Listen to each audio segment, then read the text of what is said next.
is, it's been pretty monumentous and pretty rough from 2014, 12 to now. So it's not your imagination. You've been in it, but you've learned a lot, and you've cycled some stuff out, and whatever's still around, you've got the power and you've got the strength to deal with it. So we're doing a Kriya called Fight Brain Fatigue and Live Your Excellence.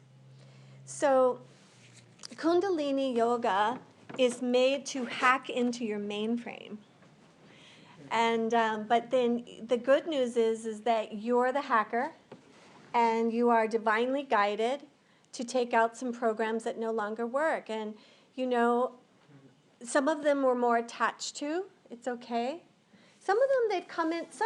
I think some of the hardest things for us to really grok is the weird stuff that we'll do over and over, where we just know that we know, like, what? And so for me, it's like we have to realize lifetimes. It's other stuff. That's why some things are so mysterious. You're like, really? Why? Sometimes those relationships or whatever. It's so funny, like in this lifetime, I've had two men actually with the same name. They both have the same character defect, but they are fundamentally different at the core.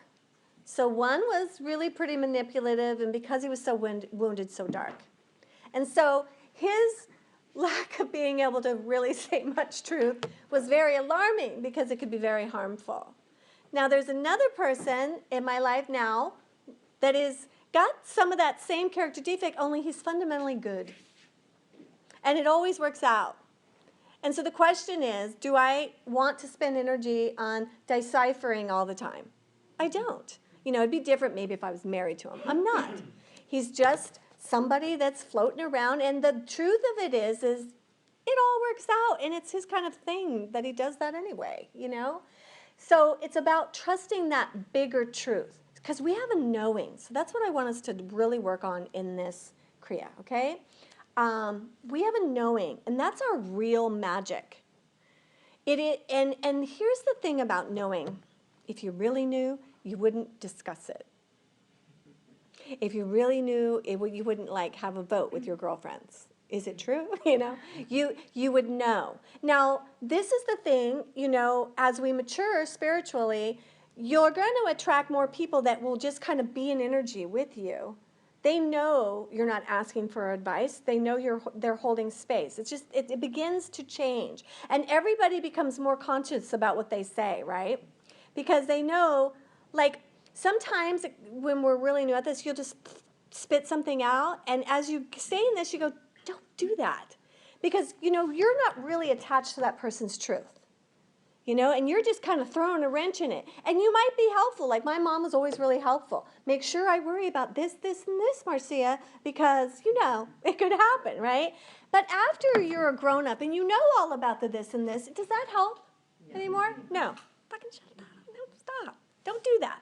So back to the real magic. Here is a great thing. So our knowing is, okay, I get so excited about this. All right, so when The Secret started, it kind of sounded like the positive mind, right? Oh, let's think good thoughts and let's freaking click our heels together and everything will work out. And we know that didn't quite work. It was bigger than that. That's why we need Kundalini Yoga. It wasn't the positive mind that makes things manifest. It's neutral. So what happened in The Secret energy, people that were really insecure tried to bombard their psyche with being more positive, and nothing much happened. Why? Because they're both kind of up here. They don't have a lot of weight. They're not the kind of energy that actually makes something happen. So what to do? So we get into this Kundalini, and we actually change our energy. We don't worry about that. What we do is we quiet the positive and the negative, and then the knowing comes. And now your mind is open to co-creating with straight to the source. And you really can have anything that's wonderful, because the universe wants you to be wonderful and share it with people and be out, that's a good thing. But it's not going to work if you're doing it so that you don't feel insecure or that you can just feel better. It has to come from a more like stable caliber. So I love Dwayne Dryer, and he tells this story, and this is so good. He says, you know, he used to have this reoccurring dream that he was like out in the middle of nature and it was really quiet, and he could see himself ice skating on this pond. And he's like, I'm like going backwards and I'm spinning, and it's like, wow. You know, and he skated when he was younger, but, you know. So anyways, long story short, he ends up at this retreat. He runs this retreat in Massachusetts in the winter. He walks into the woods, and there's the lake that he's been dreaming about. And he goes back to the center, and he goes, I need some ice skates. We don't have them. He's like, you got to go to town. So they go get him, and he ends up ice skating for 23 hours. And it's more than just the ice skating. It's what he visualizes why he's ice skating. That's why Spirit had been guiding him there all this time. And you listen to in him, you know, he's such a manifester of creation. Now, here's a great story, okay? He goes, now, I have knowings like, I can't really cook. I'm not artistic. I can't dance. He goes, now, if it's a big deal and I really want to move that, knowing it would take some energy, but I don't really care about it. He goes, but one day I decided, you know what, no, gosh darn it, I want to cook a lemon meringue pie. So he brings his mother-in-law over, who cooks the best pie with all the bowls that you should need and all the perfect ingredients, and he stands right next to her. He does everything she does.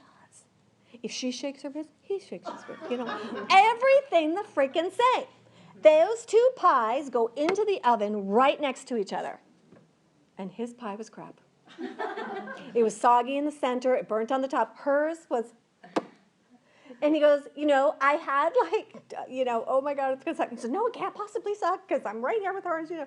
So that's good to know. That story is just as important as the positive ones, right? Because that's the power of his knowing. He just knew it wouldn't be good. So it's not about shoving it's going to be okay down your throat. It's not about that. It's not about coming up with a really great thought form to get rid of that one. It's about Kundalini Yoga. It's about moving energy tonight, and you don't have to really identify with what it is. It's about getting aligned with Spirit and getting into neutral and getting into that zone. What we get into is the flow, and trusting that as long as we're in the flow, we are always going to create a beautiful life. And like Yogi Bhajan said, and all the great masters, okay, so you're doing this practice. It doesn't mean, right, everything's going to be daisies. What it means is you will have the power and the caliber to get through anything. That's why we do this practice. So let's practice together. We're going to have a great night. I think you're going to really love fighting our brain fatigue. Huh? Do you need that? All right. Rub your hands together. Take a deep breath. Bring your hands into your heart and exhale.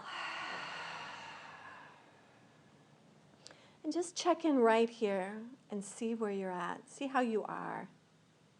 And also welcome yourself. If your awareness feels like it's been out of your body, which happens a lot, sometimes it'll just step out into the right, just bring your soul into the body and welcome it back. And feel that part of you being grounded. And just peacefully watch your mind. And everything is just the way it should be. Just perfect. We begin our class with Om Namo Gurudev Namo to tune in. Inhale deeply. Om.